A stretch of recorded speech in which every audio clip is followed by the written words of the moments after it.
నమస్కారం. శ్రీకాళహస్తి స్థానిక ఎమ్మెల్యే కొజ్జల వెంకట సుధీర్ రెడ్డి గారికి మా గంగలపూడి గ్రామం తరపున ప్రత్యేక ధన్యవాదాలు తెలియజేస్తున్నాం. ఎందుకంటే గత 10 సంవత్సరాలుగా మా గ్రామంలో అక్రమ మట్టి ఇసుక రవాణా జరుగుతూ ఉంది.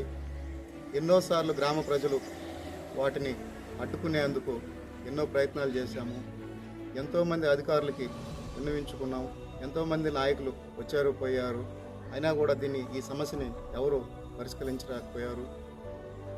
మొన్న శనివారం రోజు రాత్రి అక్రమంగా మట్టి తవ్వకాలు జరుగుతున్నాయని, నైట్ పూట మట్టి తవ్వేసి అక్రమంగా అమ్ముకుంటున్నారని ఎమ్మెల్యే గారికి ఫోన్ చేసిన వెంటనే రాత్రి సమయం అయినా కూడా సరే ఆయన కాల్ లిఫ్ట్ చేసి అధికారులను అప్రమత్తం చేసి వెంటనే అక్రమ మట్టి తవ్వకాలను ఆపి మా గంగలపూడి గ్రామానికి శాశ్వత పరిష్కారం ఇంకా కూడా ఎవరు కూడా మట్టి కానీ ఇసుక కానీ తోలకూడదని వాళ్ళకి అధికారపూర్వకంగానే చెప్పి మా గ్రామ ప్రజలను మాకు మరింత ఉపయోగపడినందుకు మీకు మా గ్రామం తరపున ప్రత్యేక కృతజ్ఞతలు తెలియజేస్తున్నాం.